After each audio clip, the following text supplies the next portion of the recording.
How to prevent opioid dependence. So this again depends on who we're talking about. If somebody is on a prescription from their doctor, then following the instructions on taking the minimum possible dose is the best way to avoid dependency.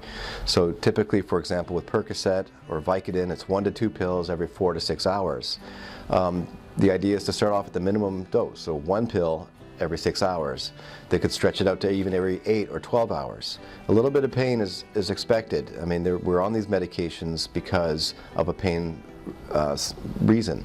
So there's nothing to fear. Pain does not kill, and sometimes it's better to err on the side of caution. So dealing with the pain, learning how to deal with it without coping, depending on an opioid, is the way to go. So our society has become somewhat fearful of pain, and we need to learn how to embrace that, because there's alternatives aside from opioids. Preventing a dependency in somebody who is actively using. So I mean, the obvious thing is to minimize how much you're using and don't take excessive doses. But a lot of people, just like myself included, as somebody who's in long-term recovery, even though I know better, I kind of didn't listen to myself, and I kept going and using and using. So this comes from a harm reduction standpoint, and that is, if you are going to use, especially with opioids, to use no longer than 2 days at a time, and to allow a break of 1 day afterwards. So with an active opioid user who is going to use, and there's no doubt about it, then the smartest thing to do is to use for a maximum of 2 days and then allow 1 to 2 days afterwards.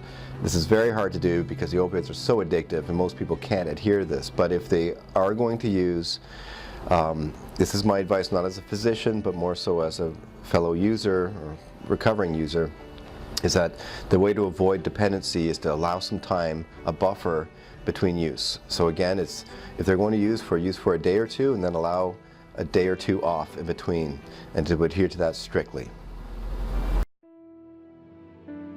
If you or a loved one are looking for help with substance abuse, call our 24/7 helpline at 1-800-615-1067. A caring addiction advisor is awaiting your call.